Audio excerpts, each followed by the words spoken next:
So I just opened a Pandora's box of sorts, and now I'm wondering what it all means. If you have an open mind and you're interested in something a little different, then grab a cup of something cozy and let's dive in.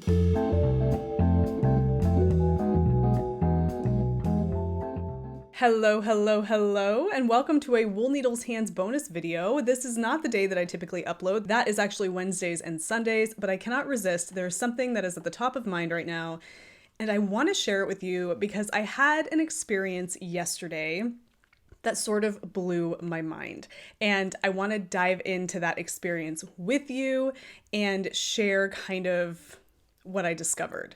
So you may or may not be familiar with a new text generated, text predictive form of artificial intelligence search on the internet called ChatGPT. This is a program that was created by a company called OpenAI, and it is a form of predictive text question response technology. Essentially, you can ask it a question and it provides you with a very human-like conversational answer to your question in a matter of seconds, and it finds all of the information it needs to answer your question by searching a database of information on the internet that consists of literally billions of data points.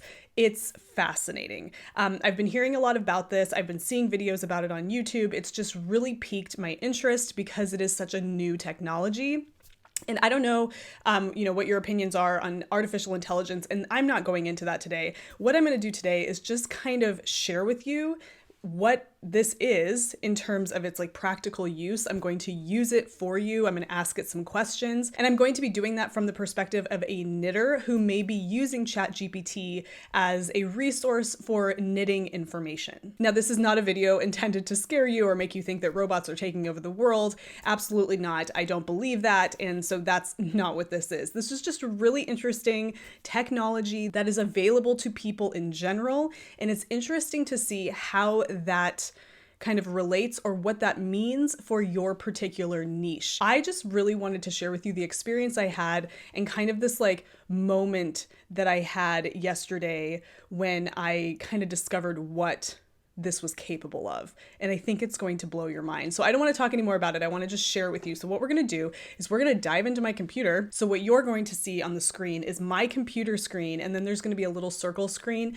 that has my face in it. And it's going to be using my webcam on my computer. So the quality is going to take a dive. But what we're focusing on here is what's on the computer screen. So grab something comfortable, cozy, refreshing, whatever it is that you need right now. Get cozy and, let's dive into ChatGPT and see what it would do or how it can be a resource for knitters. Okay, so here we are in my computer and I am at chat.openai.com, which is ChatGPT. I can't exactly remember what GPT stands for here. I could look it up, but this is essentially the AI search engine, if you will, that everybody's been talking about lately and that I played with yesterday and actually the day before, and it is pretty remarkable. So what we're going to do today here is I am just going to ask it some questions as it relates to knitting and the craft in general, things that you might want to know to provide more information so that you understand something a little better. And then we're going to get into something a little bit more applied and detailed towards the end, which will come in the form of asking ChatGPT to write a pattern for something.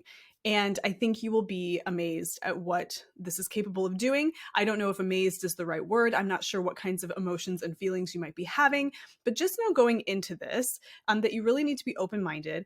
I am not afraid of this technology. I look at this as something that is going to revolutionize how people perform or whether or not they need to perform those really mundane, repetitive kind of tasks when it comes to creating designs or, text-based creations. I don't know. So I'm open-minded about it, but today I just wanted you to see what I found and what I discovered yesterday. We can have a conversation about this down in the comment section, but that's all we're going to do today. So let's go ahead and dive into ChatGPT here. So this is the kind of like the landing page once you log into ChatGPT. Now, I don't have the paid account. This is just a free account.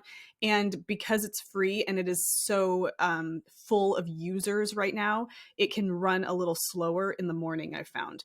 So it might run a little bit slower here, but typically, when I type in a question, the response appears on the screen in very conversational language in a matter of seconds. All right, so I'm going to start by just asking it a very simple question. Let's see, what is knitting? Very simple, right? This isn't something too complicated. Knitting is a craft in which yarn or thread is manipulated to create a fabric or textile. The process involves using 2 or more long needles to interlock loops of yarn and thread in a series of consecutive rows. Okay, I'm not going to read this whole thing. You can watch this populate right before your very eyes. Wow, yeah. So we have 3 paragraphs here, and you can go ahead and read that yourself if you want to. But as I'm looking through this, okay, so here we have an answer that is in plain English. I don't know if I could write that, what is knitting, if I were to write it in a different language, if it would create an answer for me in my language. I wonder if I were to say, can you tell me what knitting is in Spanish? Okay. I don't speak fluent Spanish. I can't speak to whether or not this is a proper translation of the English that it, generated a minute ago, but there is a description there in Spanish. So I'm assuming that if I had written the question in Spanish, it would have just populated with an answer in Spanish. Of course, it would know the other language. I mean, honestly, I'm coming to terms with the fact that this thing knows like everything. Okay, some of the things that I have discovered about this is that it isn't always accurate. And it's really important to understand going into this that there are going to be inaccuracies that if you are not a professional or an expert in the field that you are trying to learn more about, that you may not catch those inaccuracies. So it's really important to double check the information that it's giving you here and not just take this information blindly, because there are things that are inaccurate. All right, let's go ahead and dive into something that a lot of people ask that some folks just have a hard time remembering. And that is, tell me how to execute a Kitchener stitch closure on a sock. I'm going to move this guy up here. Sure, here's how to execute a Kitchener stitch closure on a sock. I'm going to need 2 knitting needles, a tapestry needle, and yarn. Cut a long piece of yarn about 3 times the width of the sock opening, thread the yarn onto a tapestry needle, hold the sock with the wrong side facing out and the stitches on the 2 needles with the needles parallel to each other. Insert the tapestry needle purlwise into the first stitch on the front needle and pull it through, knitwise into the first stitch on the back needle and pull it through. Okay, and so now it's giving us the rundown for the instructions for a Kitchener stitch closure for a sock. When you reach the last stitch, insert the tapestry needle purlwise into the stitch on the front needle and pull the yarn through, slipping the stitch off the needle. Insert the tapestry needle knitwise into the last stitch. Okay, weave in the ends. Congratulations, you have just executed a Kitchener stitch closure on a sock.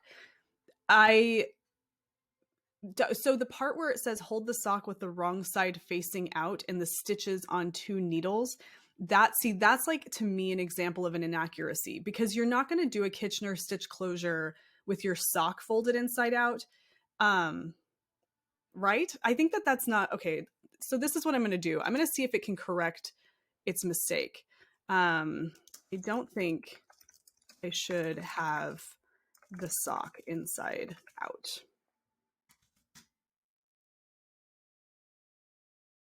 You're right. My apologies for the mistake. The sock should be right side out for this technique. Here are the correct instructions. So you can provide it with corrections. So if you know the mistake that it made in the initial response, you can say, okay, but I'm pretty sure this is wrong. And just like you see right before your very eyes, it's going to correct that mistake. Hold the sock with the right side facing out and the stitches on 2 needles with the needles parallel to each other. Okay, so allow your mind to be blown for just a moment there, because that is absolutely incredible. This is kind of like going to a person, you need help with a particular knitting related technique, and you could ask the question to ChatGPT, and it would provide you with a coherent answer. And if you are keen enough to catch a mistake that it will make, you can ask it to correct the mistake. The confusing part comes when you aren't maybe knowledgeable enough to catch the mistake. So a knitter who maybe has never done a Kitchener closure before would have tried to turn the sock inside out and made probably a mess of the situation, or it just would have been very confusing. So that's an interesting thing to note. It's not foolproof. However, it will fix itself if you bring the mistake to its attention, which is gnarly. Absolutely gnarly. Okay, let's see. Let's try something else. I'm just kind of abandoning like punctuation or capitalization right now. How can I decrease my stitches evenly across 42 stitches to end with, let's say, 22 stitches? Now that to me is a really poorly worded question. So we're going to see if I can navigate that.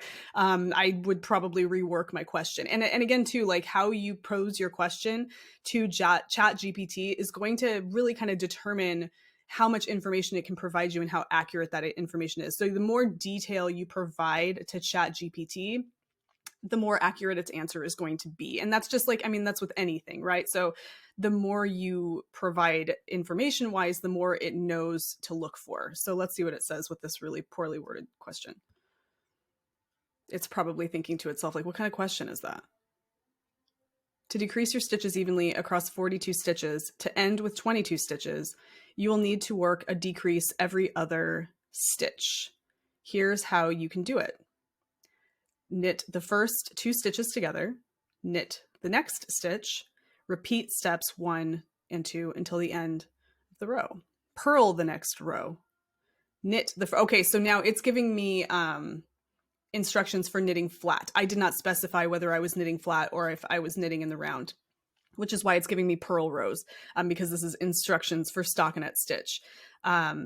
And then it's also giving me an alternative. It says, alternatively, you could work a series of decreased rows to achieve the desired stitch count. Here's an example. So, okay, it's giving me a couple of different options. Now, I'm not reading through this super carefully to know if there are any mistakes. I'm just going to assume for right now that this is pretty much correct.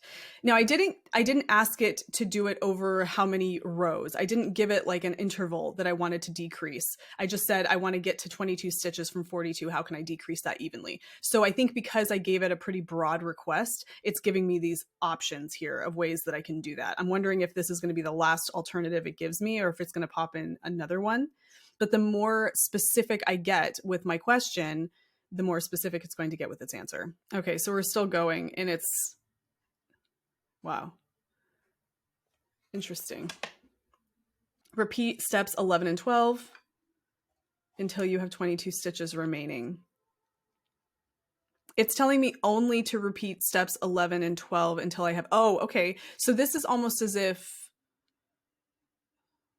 right. So it's just having me knit 2 together essentially, and then purl the following row. Depending on the pattern you are working on, the type of decrease and the frequency of decrease may vary. I'll always follow the instructions provided in the pattern for the best results. Okay, so that's good.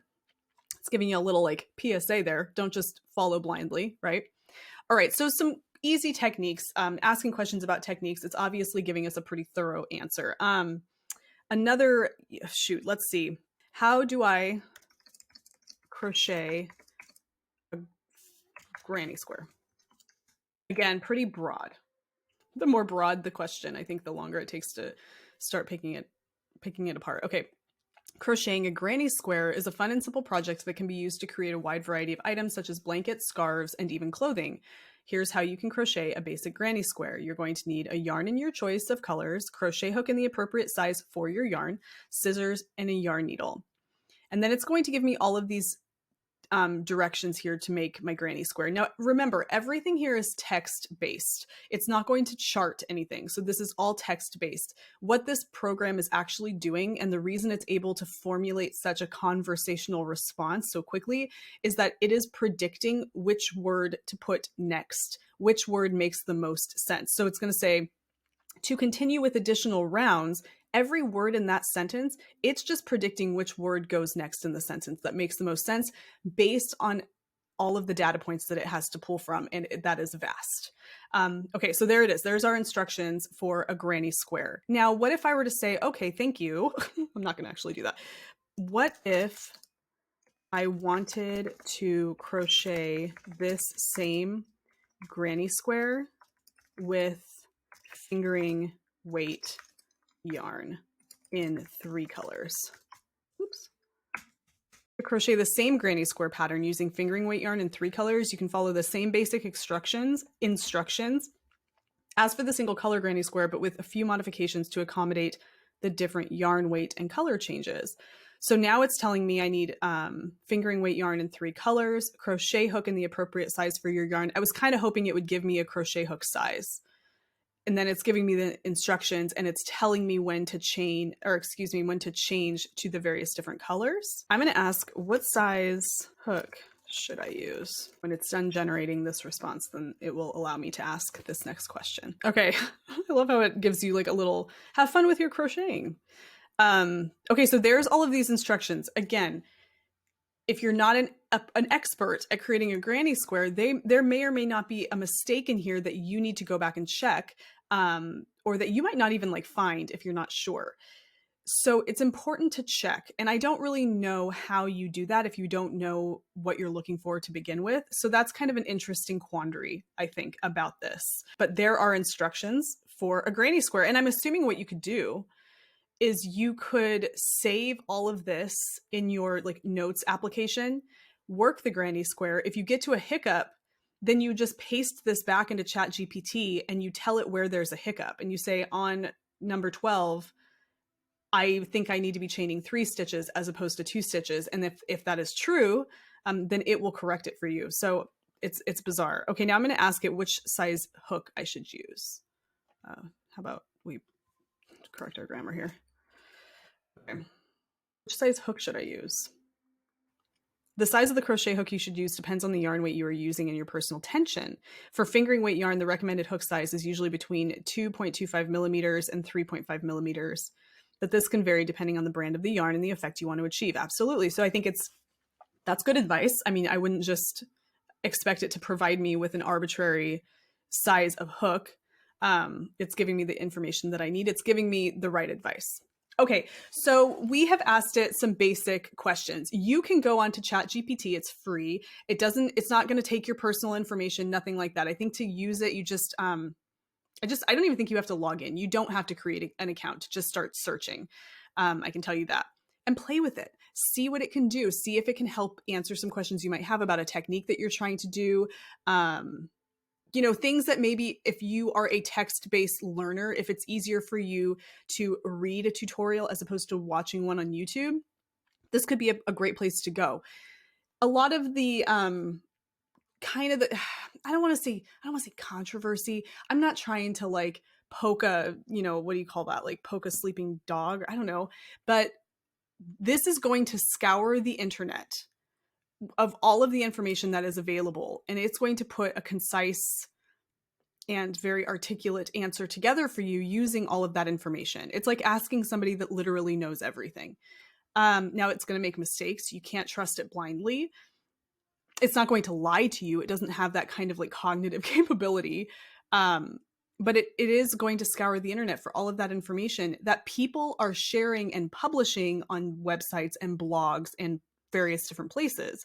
So it kind of raises the question like, well, if I get the answer here, I'm not going to go access these blogs that are providing that information because the information is from right here. And I wonder about that. Like, what does that mean? What is that going to do? There's definitely implications there. And I think it's an interesting thing to ask, right? So there is that. Okay, let's get a little bit more in detail here. Let's see exactly what ChatGPT is able to do. And I'm going to start by asking ChatGPT to write a knitting pattern for a pair of socks. Okay. Now, the more specific I am about what I'm looking for in that pattern, the more specific the answer is going to be. So I'm going to start with write a knitting pattern for a pair of socks in 3 sizes. I'll ask it to, I'll add clarification or extra details after it does this. Sure. Here's a knitting pattern for a pair of socks in 3 sizes.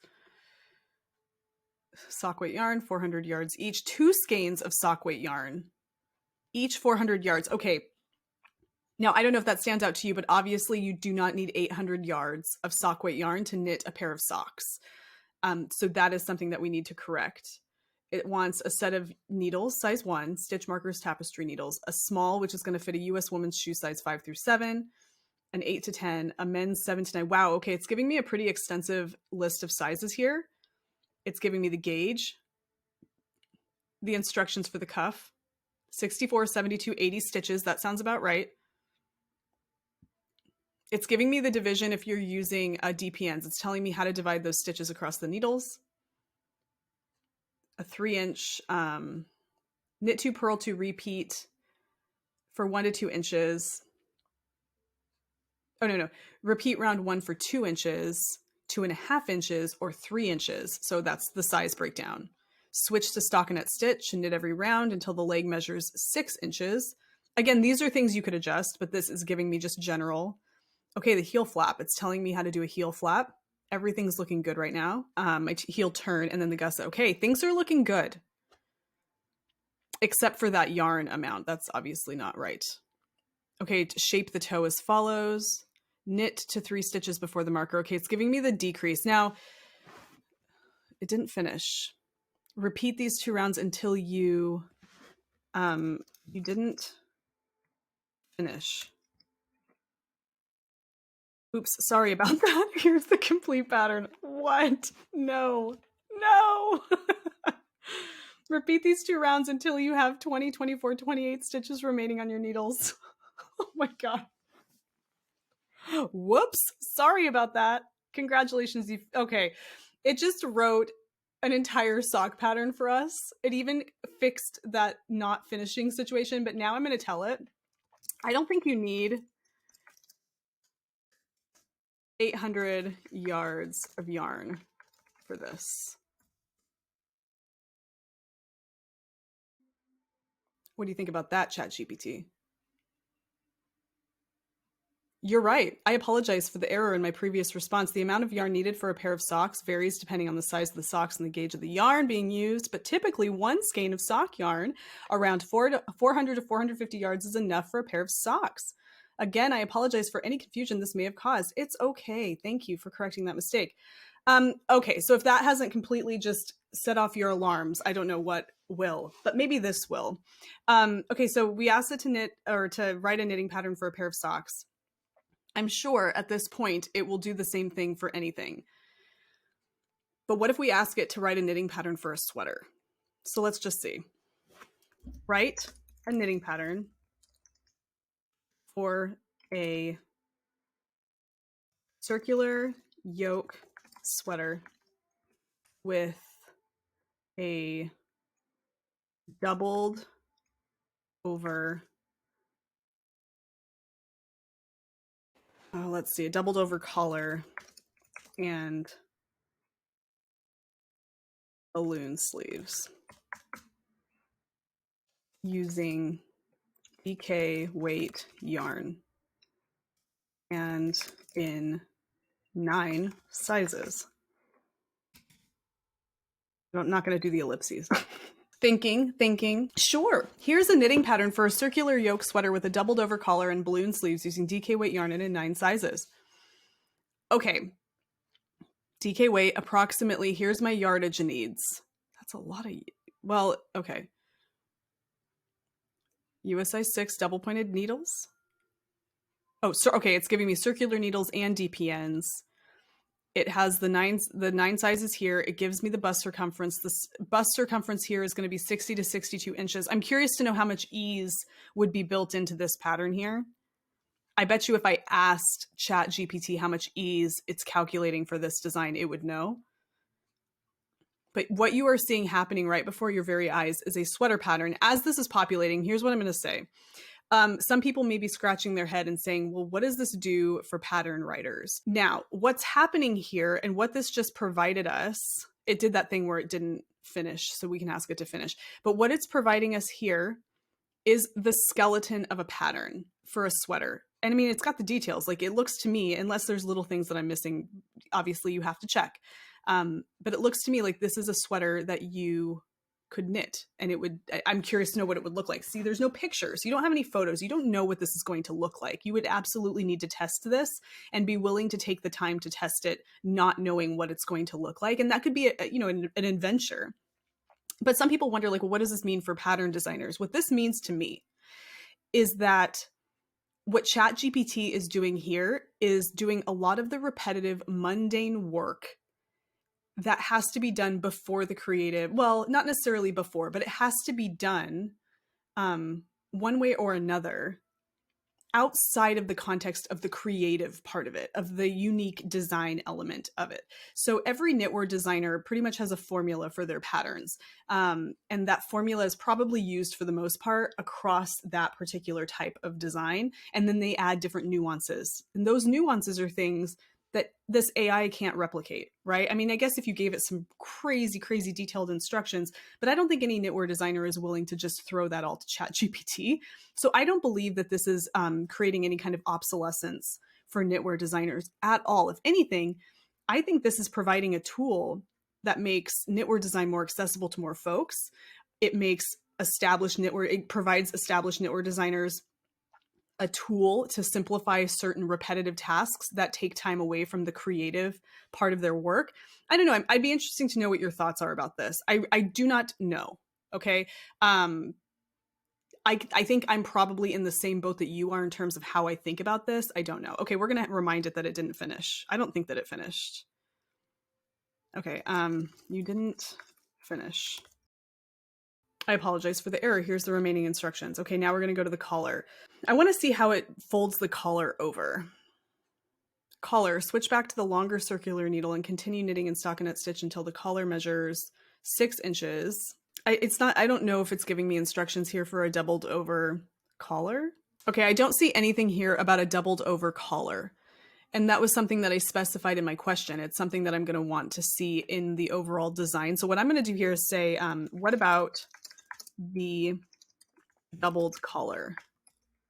It'll clarify. I apologize for the oversight. Here are the instructions for the doubled over collar.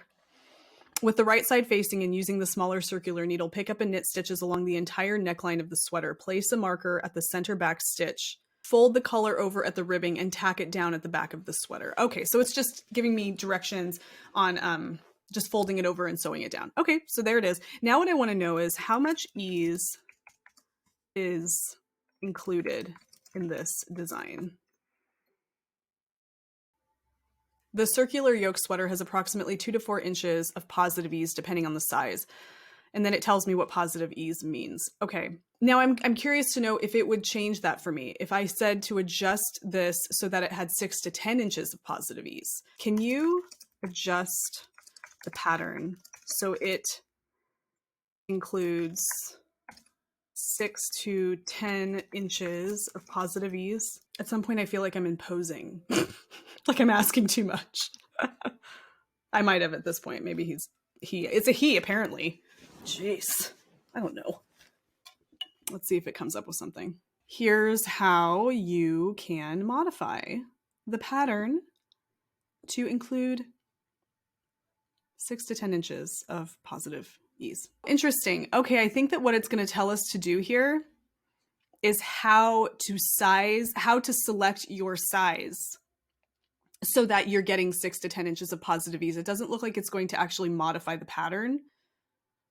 It's telling you how to modify that pattern so that you achieve 6 to 10 inches of positive ease, which is good advice, because obviously I mean, however, if you did want to modify the actual pattern so it already includes a built-in 6 to 10 inches of positive ease, you could probably ask it that. You could say rewrite the pattern so it has a built-in positive ease of 6 to 10 inches. Rewrite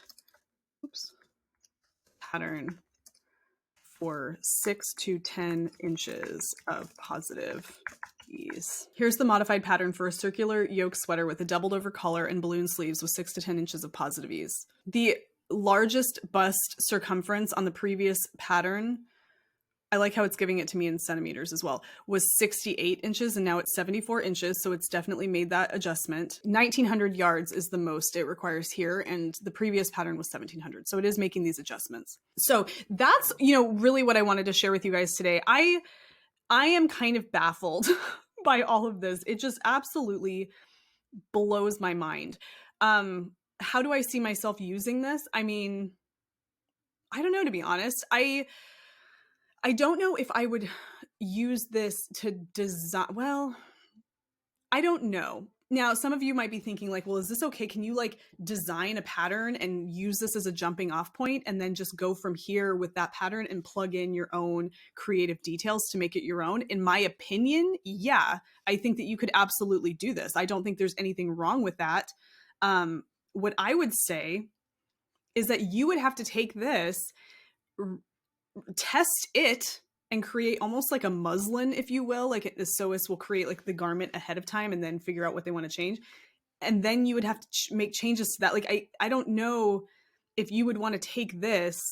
It would be really hard to take this and just read the text and know what the sweater is going to look like, unless you're pretty good at taking the text and transferring that into an illustration so you can get an idea of what that would look like, which I guess you absolutely could. So yeah, I mean, I don't know. I don't think there's anything wrong with that. I don't know. First of all, the data that's being mined to create this response is coming from so many different data points that when it comes to copyright and intellectual property and all of that, it's so hard to determine where that information is coming from.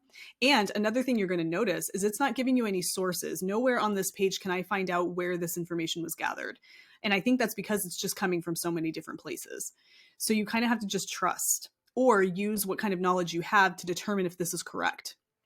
So these are all things that you really have to consider. But what I wanted to share with you today was just this. I just wanted to share with you what this is and what it's capable of doing and to see what you thought. Because I did have a moment where I kind of sat back in my chair yesterday. I was having my coffee in the morning and I was playing around with this. And I thought, like, what does this mean? Like, not in a weird doom and gloom, robots are taking over, nothing like that, but just like, what does this mean in terms of what we have available to us, like in all kinds of applications, not just here, not just as knitters, but just all kinds of things.